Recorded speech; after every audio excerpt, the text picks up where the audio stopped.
신명기 8장 1절부터 10절까지 말씀을 우리 다 같이 함께 교독하겠습니다. 제가 1절을 읽겠습니다. 내가 오늘 명하는 모든 명령을 너희는 지켜 행하라. 그리하면 너희가 살고 번성하고 여호와께서 너희의 조상들에게 맹세하신 땅에 들어가서 그것을 차지하리라. 내 하나님 여호와께서 이 40년 동안에 내게 광야길을 걷게 하신 것을 기억하라. 이는 너를 낮추시며 너를 시험하사 내 마음이 어떠한지 그 명령을 지키는지 지키지 않는지 알려 하심이라. 너를 낮추시며 너를 줄이게 하시며 또 너도 알지 못하는 내 조상들도 알지 못하던 만나를 내게 먹이신 것은 사람이 떡으로만 사는 것이 아니요 여호와의 입에서 나오는 모든 말씀으로 사는 줄을 내가 알게 하려 하심이니라. 이 40년 동안에 내 의복이 헤어지지 아니하였고 내 발이 부르트지 아니하였느니라.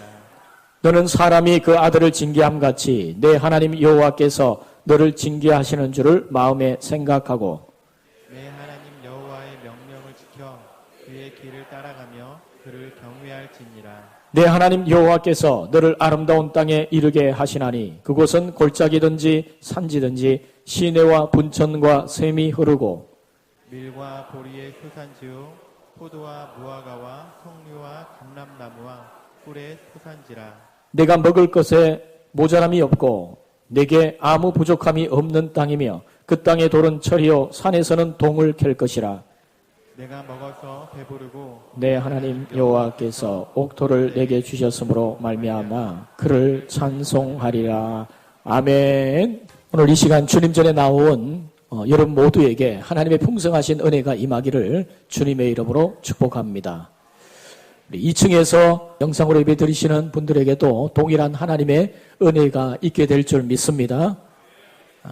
여러분 광야의 인생, 그 광야의 어려움과 고통을 경험하는 것은 그 근본적인 원인이 하나님께 있는 것이 아니라 우리에게 있습니다. 여러분 사람은 잘 나갈 때 자기 힘으로 잘 나간 줄 알아요.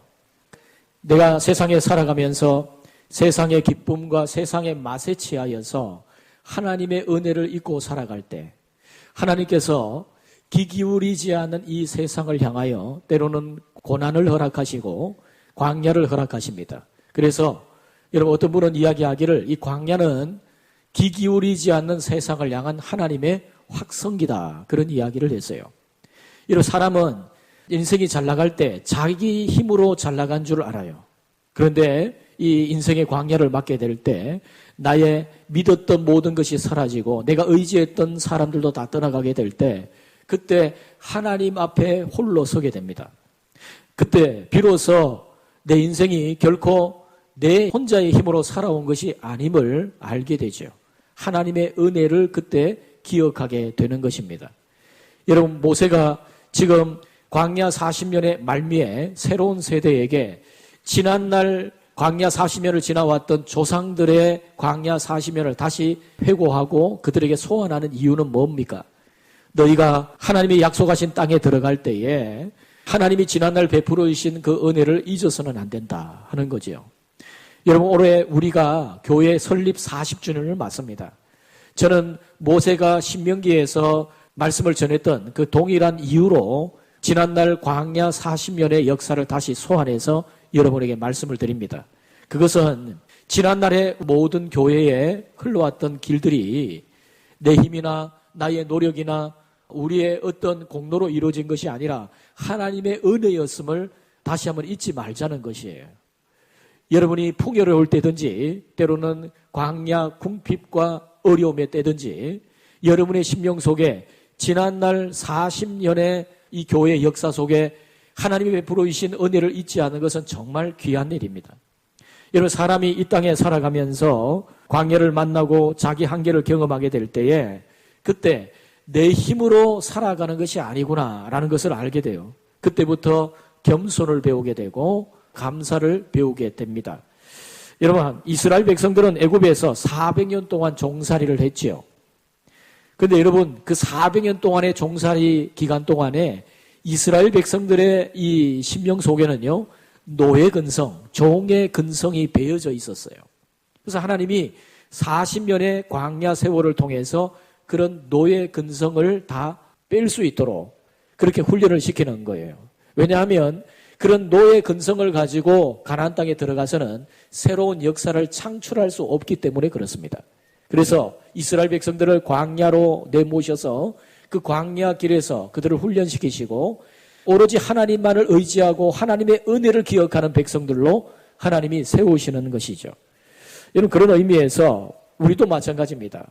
광야의 그 어려움과 고통은 우리의 인생을 성숙시키시기 위한 하나님의 훈련임을 우리가 잊지 말아야 됩니다.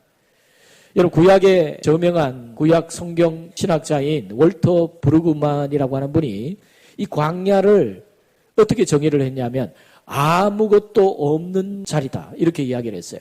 결핍의 땅, 철저한 결핍의 땅, 그것이 바로 광야라고 이야기를 했어요. 여러분, 우리의 인생에 때로는 그런 결핍을 경험할 때 하나님께서 우리에게 베풀어 주실 은혜를 또한 기대하면서 하나님이 그 결핍의 땅 광야에서 하늘의 양식으로, 하늘의 손맛으로 그들에게 먹여주셨던 그 역사를 보여주면서 하나님의 공급하심을 신뢰하도록 그렇게 말씀을 하고 있는 거죠. 여러분, 광야의 삶은 결국 그래서 축복이 됩니다. 그래서 여러분, 우리가 이 광야 생활을 지나갈 때 마침내 주시는 복이 있다 하는 것을 제가 지난주에 말씀을 드렸습니다. 자, 그러면 하나님께서 이 광야 인생길을 통해서 주시려고 하는 마침내 주시는 복이 뭐냐 하는 것을 이 시간 여러분과 함께 나눠보려고 합니다. 자, 첫 번째는요, 우리는 광야 인생을 통해서 내 자신의 본래 모습을 제대로 보게 되고 또 하나님의 성숙시키시는 손길을 경험할 수가 있다는 겁니다. 여러분, 광야는 자신의 한계에 직면함으로써 나 자신이 철저히 낮아지고 깨어지고 부서지는 자리가 바로 광야죠. 오늘 본문에서 보면 하나님께서 광야로 우리를 내모시는 이유가 뭐라고요? 우리를 낮추시기 위함이다 라고 말씀을 합니다. 여러분, 신명기 8장에는 3번이나 낮추신다는 말씀이 나와요. 자, 신명기 8장 2절 3절 우리 같이 함께 읽어보겠습니다. 내 하나님 여호와께서 이 40년 동안에 내게 광야길을 걷게 하신 것을 기억하라. 이는 너를 낮추시며 너를 시험하사 내 마음이 어떠한지 그 명령을 지키는지 지키지 않는지 알려 하심이라. 너를 낮추시며 너를 줄이게 하시며 또 너도 알지 못하며 내 조상들도 알지 못하던 만나를 내게 먹이신 것은 사람이 떡으로만 사는 것이 아니요 여호와의 입에서 나오는 모든 말씀으로 사는 줄을 내가 알게 하려 하심이니라. 아멘. 자, 16절도 봅니다. 내 조상들도 알지 못하던 만나를 광야에서 내게 먹이셨나니 이는 다 너를 낮추시며 너를 시험하사 마침내 내게 복을 주려 하심이었느니라. 할렐루야. 여러분, 인간은 광야에서 밑바닥까지 추락해 보는 그런 경험을 통해서 자신을 제대로 보게 됩니다. 인생의 거품이 다 빠져나간 그 순간에 내가 하나님 앞에 어떤 존재인가 하는 것을 제대로 알게 되는 거죠. 근데 여러분, 사람은요, 이 땅을 살아가면서 내 자신의 정체성을 제대로 알기가 쉽지 않아요. 왜냐하면 우리를 일컫는 여러 많은 직함들과 또 직위와 명예와 소유가 있기 때문에 그렇습니다. 그런데 이 광야의 결핍을 만나게 되면 내가 이 땅에서 믿어왔던 나의 모든 것들이 다 사라지죠. 그때 불순물이 빠져나가고 거품이 빠져나가면서 내 자신의 본래의 모습에 직면하게 됩니다. 그때가 바로 하나님께서 우리 속에 역사하실 때예요. 여러분, 지금까지 살아온 것이 내 힘이 아니라 하나님의 은혜였다는 사실을 철저히 깨닫게 되는 그것이 바로 광야입니다. 여러분, 우리의 진정한 가치는요, 하나님 앞에 내 자신을 세워볼 때 내 자신의 진정한 가치를 알 수가 있어요. 여러분, 예전에 한약을 다릴 때, 요즘에야 기계를 가지고 한약을 짜기도 하지만 옛날에는요, 한약을 짤 때 3배의 달인 한약재를 거기에 넣고 짝대기 2개로 이렇게 쫙 짜죠. 그러면 거기서 진액이 나오는 겁니다. 여러분, 인생의 광야의 시련을 겪을 때에 인생의 고통이 나를 쥐어짜는 것 같은 그런 경험을 할 때가 있어요. 그런데 그때 비로소 인생의 진액이 나옵니다. 전혀 알지 못했던 나 자신의 귀한 가치가 이 광야의 압력으로부터 짓눌려지는 그때에 내 삶에 우러나는 것이죠. 여러분, 그래서 시편에 그 주옥 같은 많은 노래들이 언제 쓰여졌습니까? 평안할 때가 아닙니다. 고통과 어려움 중에, 소위 말하는 인생의 광야에서 그런 아름다운 주옥 같은 시편의 노래가 나왔다는 것이죠. 여러분, 조개 속의 진주가 어떻게 만들어집니까? 조개 속살 속에 모래 한 알갱이가 들어갈 때, 그 모래 한 알갱이로 인하여서 조개 속살이 아플 때, 그때 이 조개가 그것을 감싸기 위해서 진액을 쏟아내지 않습니까? 그러면서 이 진주가 만들어지는 거예요. 이런 마찬가지입니다. 광야는 바로 나를 진주처럼 값지게 빚으시려고 하는 하나님의 계획 속에 이루어진 일들입니다. 여러분, 요셉을 한번 보십시오. 자기 아버지 집에서 사랑을 받고 채색 옷을 입고 그렇게 살아갈 때, 만약 그렇게 인생을 마쳤다면 그의 인생에는 오직 채색 옷만 남을 거예요. 그런데 하나님은 그렇게 하지 않으시죠. 요셉의 인생에 어려움이 닥칩니다. 시련이 닥쳐요. 고난이 닥칩니다. 광야의 시련의 바람이 붑니다. 형들이 요셉을 시기해서 요셉을 구덩이에 빠뜨리고 죽이려고 합니다. 그리고 그의 채색 옷을 벗기고 나중에 종으로 팔게 되죠. 그런데 여러분, 이 광야에서의 이 시련의 경험이 얼마나 요셉을 강한 인생으로 만들었는가를 한번 보세요. 나중에 요셉이 애굽에서 그럭저럭 살만할 때에 주인 만님의 누명을 써서 감옥에 들어가게 되는데, 그 감옥 속에서 그가 여전히 그는 꿋꿋하게 주어진 성실함으로 인생에서 반응하는 것을 볼 수가 있어요. 어떻게 그렇게 할 수가 있습니까? 그가 이미 한번 죽을 것 같은 그런 경험들, 형들에게 의해서 팔려지고 노예로 그런 인생의 광야로 내몰리면서 그의 인생은 순금처럼 단련되어진 인생으로 바뀌게 된 겁니다. 그리고 훗날 그가 총리가 되었을 때도 그런 총리의 직위를 잘 감당할 수 있는 그런 인생으로 하나님께서 그를 세워주시는 것이죠. 그러니까 여러분, 요셉의 인격이 얼마나 그 광야를 통해서, 인생 광야를 통해서 성숙해졌는가 하는 것을 알 수가 있습니다. 이런 모든 것은 광야 인생 경험을 통해 요셉이 얻은 은혜였죠. 여러분, 우리가 인생 광야에서 추락을 경험하게 되지만 대신 강해진다는 사실을 잊어서는 안 됩니다.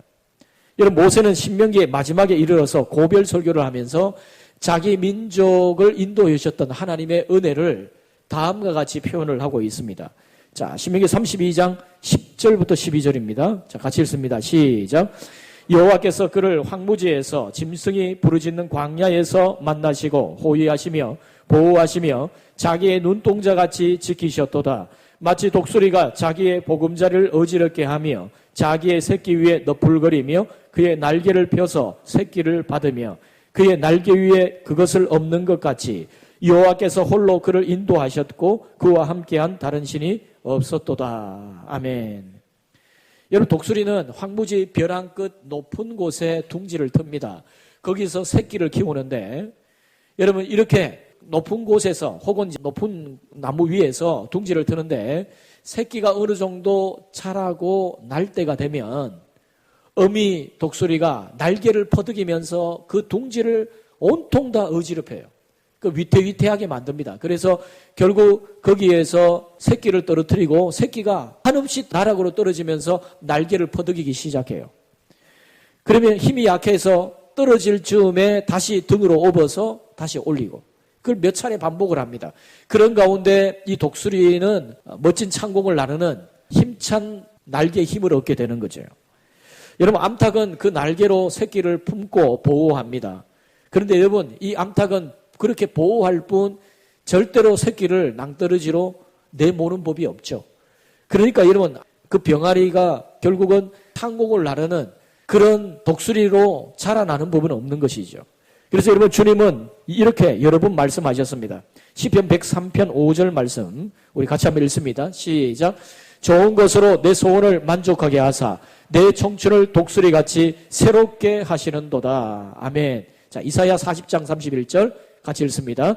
오직 여호와를 앙망하는 자는 새 힘을 얻으리니 독수리가 날개치며 올라감 같을 것이요 다른 박질하여도 곤비하지 아니하겠고 걸어가도 피곤하지 아니하리로다. 할렐루야. 여러분, 혹시 여러분의 인생에 광야의 혹독한 시련과 어려움이 있습니까? 그것은 여러분으로 하여금 진정한 여러분 자신의 모습을 보게 하심으로써 강하게 하시려는, 성숙해 하시려는 하나님의 계획하심임을 여러분 잊지 않는 성도들이 되시기를 주님의 이름으로 축복합니다. 자, 두 번째로 마침내 하나님이 광야를 통해 주시는 복이 뭐냐? 하나님을 바라보고 순종하는 법을 배우게 하시는 거예요. 여러분, 광야라는 말이 히브리어로 미드바르라는 말입니다. 미드바르. 이 말과 어원적으로 비슷한 단어가 있는데요. 이 동사형이 뭐냐면 다바르라는 말이에요. 다바르. 이것은 말씀에 청종한다, 그런 뜻이에요.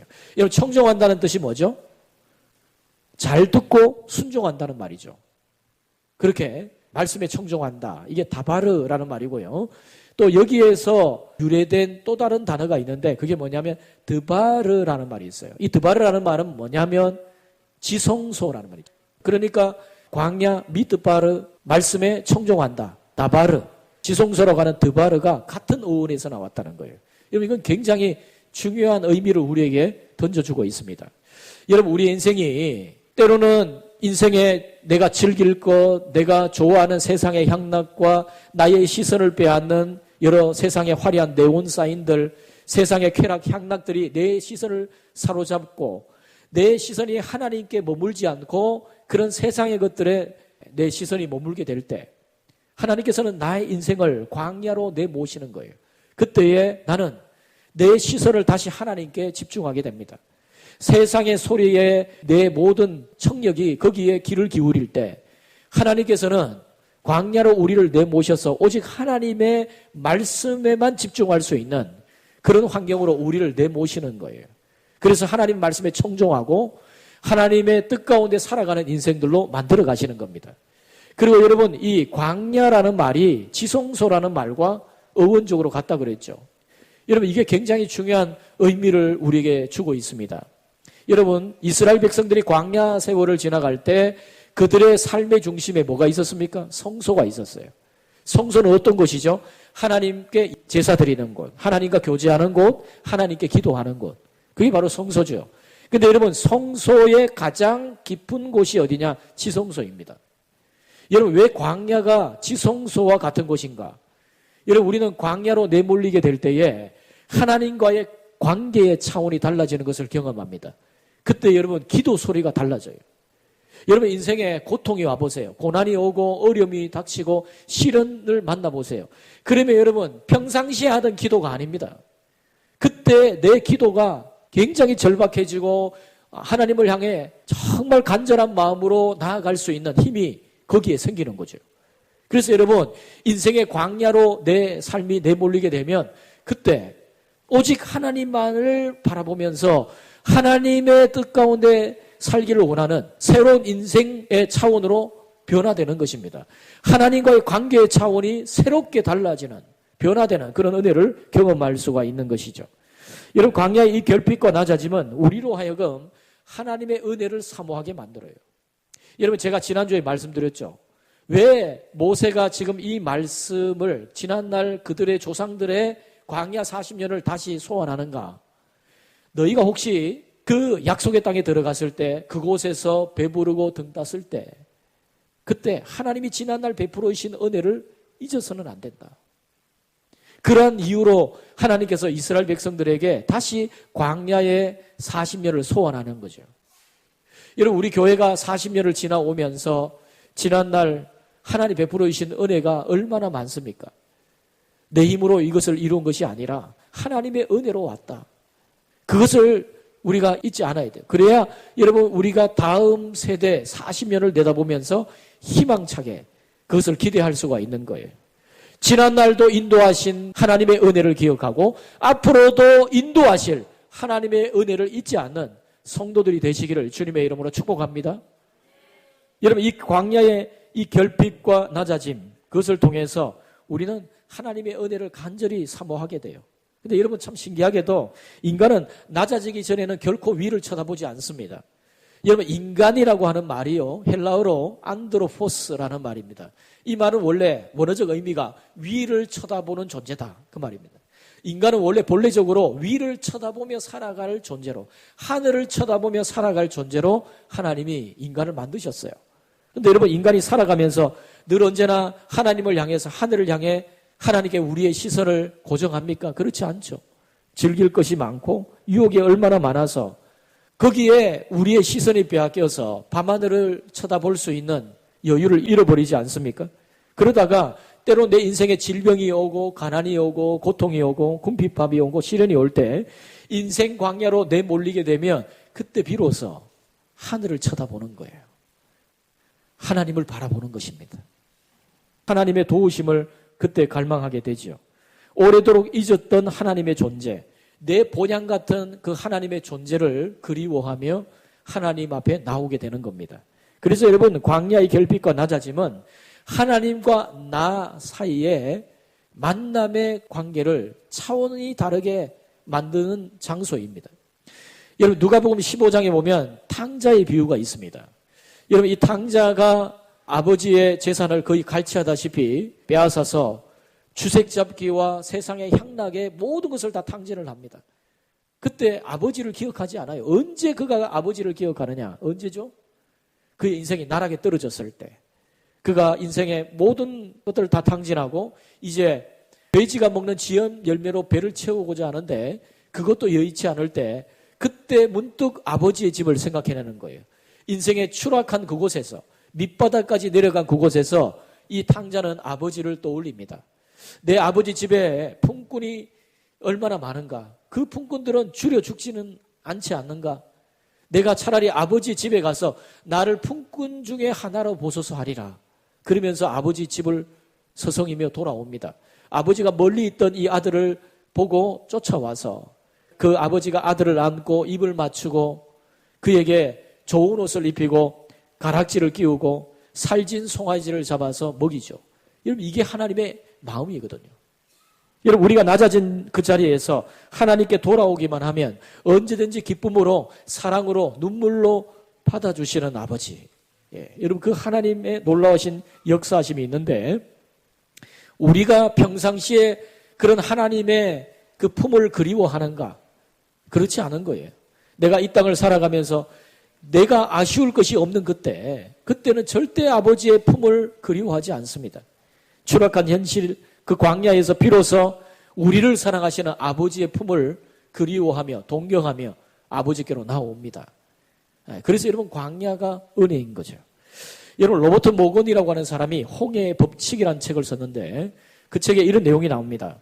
시련을 당할 때 하나님의 임재를 체험하는 것이 시련에서 벗어나는 것보다 더 복되다.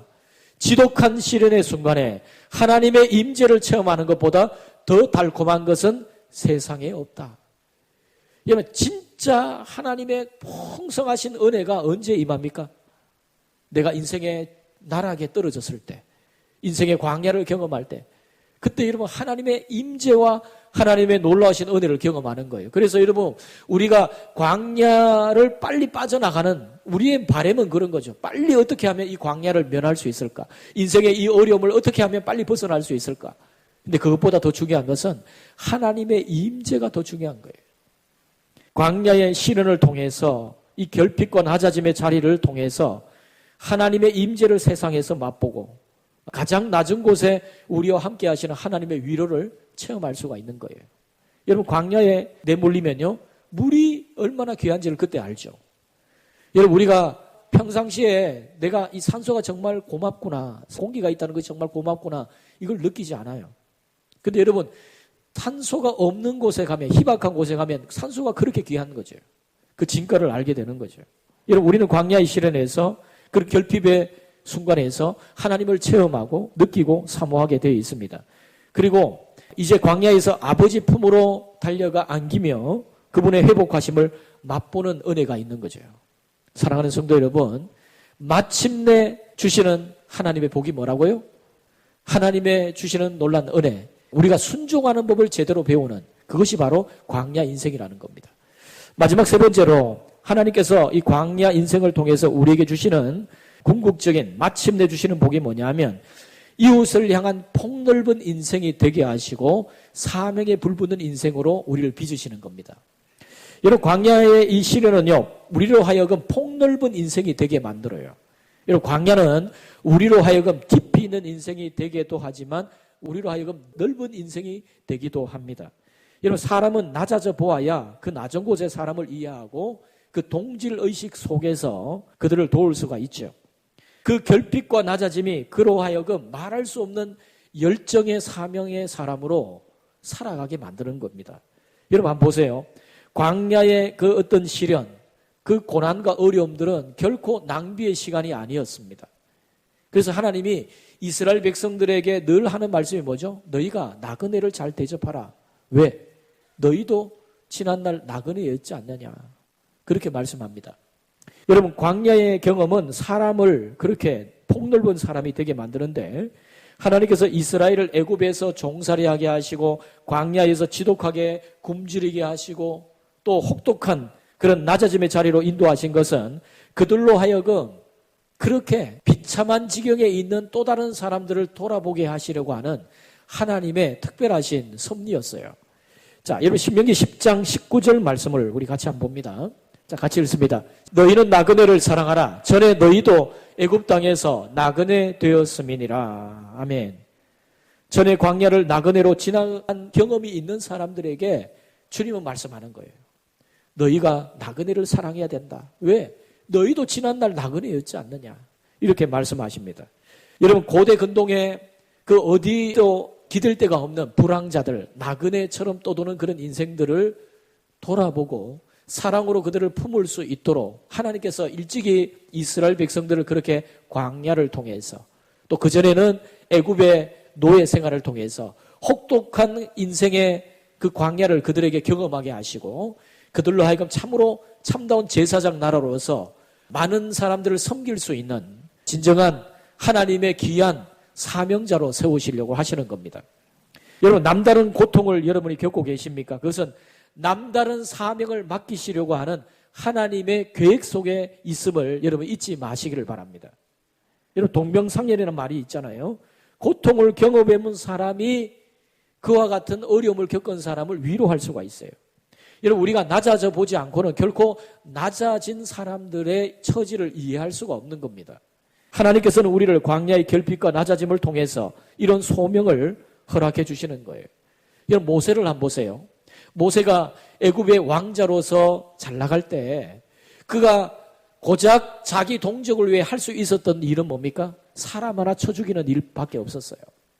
근데 하나님께서 그를 광야로 내모십니다. 그리고 80세가 되어서 이제 그의 마음속에 혈기가 다 연소가 되고 그의 심령의 모든 그런 혈기가 다 빠져나간 다음에야 하나님께서 그를 사용하세요. 교만의 그런 혈기, 그런 것들이 다 빠져나가고 나서 80세가 된 이 모세를, 온유해진 그 모세를 이제 하나님께서 부르시는 거예요. 그가 다른 사람의 양을 치고 그 양의 꽁무니를 쫓아다닐 때 정말 비참하지 않습니까? 한때는 잘 나가던 애굽의 왕자였는데 그가 이제 겨우 하는 일이라고는 양을 치는 목동으로서 양 꽁무니를 쫓아다니는 그밖에 할 수 없죠. 그런데 여러분, 하나님께서는 그런 교만의 불수물이 빠져나간 교만의 모든 혈기가 다 연소된 이 모세를 하나님께서는 들어쓰시기를 원하시는 거예요. 여러분, 하나님은 인간이란 존재가 그렇게 광야를 통해서 가난해진 마음을 갖게 하시고 그를 통하여서 비로소 이웃을 하나님의 눈으로 바라볼 수 있는 폭넓은 인생으로 세우시는 것입니다. 여러분, 하나님께서 인생의 남다른 광야 시련을 여러분에게 겪게 하시는 것은 남다른 소명과 직결되었다는 사실을 여러분 잊지 마시기를 주님의 이름으로 부탁드립니다. 제가 한 가지 말씀만 드리고 말씀을 맺겠습니다. 시카고에 사는 한 한인 성도님인데 이분이 이제 남편과 함께 한 1년 6개월 결혼해 살다가 남편이 갑작스럽게 돌연 사망하는 그런 일들이 일어났어요. 그러니까 얼마나 힘들었겠습니까? 남편이 교통사고로 세상을 떠나고 나서 이 여인은 남편의 죽음을 도무지 받아들일 수가 없었던 거예요. 마음의 준비가 되지 않았던 거죠. 그래서 사람들이 남편의 시신을 수습을 할 때 옆에서 내 남편 죽지 않았다고 건들지 말라고 이렇게 소리를 치며 오열을 합니다. 심지어 이제 장례식을 치르려고 하는데 어떻게 입관은 했고 발인을 하고 나중에 공동묘지에서 남편의 시신을 묻으려고 하는 그때에 이 여인이 남편의 관을 붙들고 울기 시작합니다. 산 사람의 눈에 흙이 들어가면 안 되지. 내 남편 죽지 않았어요. 왜 이러시는 거예요? 그렇게 오열하며 우는데 목사님이 당황스럽고 어떻게 할 줄 모르는 거예요. 그 상황에서 어느 집사님이 이제 목사님께 와서 이렇게 이야기합니다. 평소에 저 집사님이 잘 따르던 권사님이 있는데 그 권사님께 한번 부탁을 해보시면 어떻습니까? 그 권사님께 부탁을 했더니 이 권사님이 이 여인에게 다가가서 귓속말로 한마디를 했어요. 그러니까 이 여인이 그때 불썩 주저앉더니 이제 묻으라고 그렇게 이야기를 했어요. 나중에 사람들이 물어봤어요. 권사님 무슨 말씀을 하셨습니까? 예, 제가 이런 말씀을 했습니다. 너는 1년 반 살고 남편 보냈지. 나는 6개월 함께 살다 보냈어. 그 말을 하고 나니 이 여인이 그 현실을 받아들인 거예요. 여러분, 자식 잃은 그 슬픔과 마음을 누가 헤아릴 수 있습니까? 자식을 잃어본 그 아픈 마음을 가진 부모가 그것을 헤아릴 수가 있죠. 그러니까 여러분, 여러분의 삶에 어떤 남다른 아픔이 있다는 것은 반드시 그것이 남다른 사명을 맡기시는 하나님의 부르심이라는 사실을 잊어서는 안 돼요. 여러분이 어떤 극심한 고통과 어려움이 있습니까? 인생의 결핍과 어려움이 있습니까? 아픔이 있나요? 그것을 통해서 하나님께서 여러분을 사명의 사람으로 또 다른 눈물을 흘리는 누구의 눈물을 닦아주도록 하나님이 우리를 부르신 하나님의 부르심이라는 사실을 잊지 마셔야 됩니다. 사랑하는 성도 여러분, 광야는 축복이에요. 누구도 광야를 축복으로 받아들이진 않지만 광야는 하나님이 계획하신 마침내 주시는 축복임을 여러분 기억하시기를 바랍니다. 하나님이 왜 그렇게 광야로 우리의 인생을 몰아가시죠? 내 인생이 진정한 내 자신을 제대로 발견하고 독수리처럼 강해지게 하시는 하나님의 역사 속에 이루어진 것이라는 것을 잊어서는 안 됩니다. 또한 우리는 광야 속에서 오직 하나님 한 분만을 바라보며 하나님께서 주시는 그 말씀의 귀를 기울이고 순종의 사람으로 새롭게 거듭나게 됩니다. 그리고 그뿐만 아니라 내 인생이 당하는 이런 아픔을 통해서 누군가를 치유하는 하나님이 주시는 가명을 받는 사명에 불붙는 열정의 사람으로 하나님 우리를 세우시는 계획이 있다는 사실을 여러분 잊지 마시기를 바랍니다. 사랑하는 성도 여러분, 여러분의 인생에 예기치 않게 다가오는 광야를 통해서 인생을 새롭게 보게 되시고 삶의 소명을 가질 수 있는 성도들이 되시기를 바랍니다. 여러분, 이 말씀이 풍요로운 때나 궁핍의 때나 모두에게 다 필요한 거예요. 나는 내 인생에 그렇게 아쉬울 것도 없고 내가 그렇게 광야라고 이야기할 만큼 내 인생에 어려움이 없는데 여러분, 누구나 다 광야길을 걷게 됩니다. 여러분 보십시오. 그런데 언젠가 여러분의 삶의 인생에 예기치 않게 다가오는 그 광야 어려움의 순간에 평상시에 내가 그냥 흘려들었던 그 말씀이 천둥처럼 다가올 때가 있을 겁니다. 그때 하나님께서 이것을 통해서 마침내 복을 주시려고 하는 것이구나. 여러분 그 사실을 잊지 마시고 잘 감내하며 승리하는 복된 성도들이 되시기를 주님의 이름으로 축복합니다.